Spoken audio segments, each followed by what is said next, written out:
begin chapter 1 talking about what the three main activities of accounting are. Now, these are all steps that an accountant or somebody working in an accounting department will help facilitate and carry out.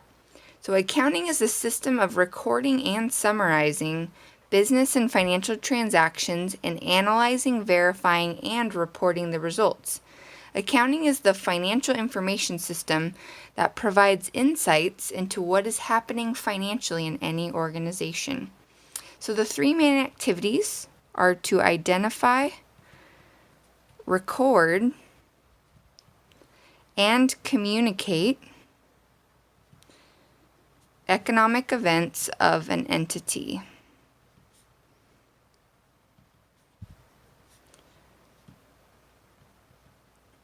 And economic events are going to be business and financial transactions that can be expressed in terms of dollars and cents.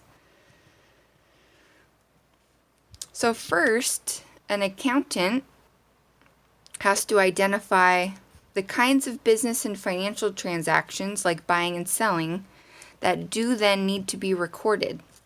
And we're going to cover recording a lot more in Chapter 2, where we actually learn to enter these transactions into our accounting system.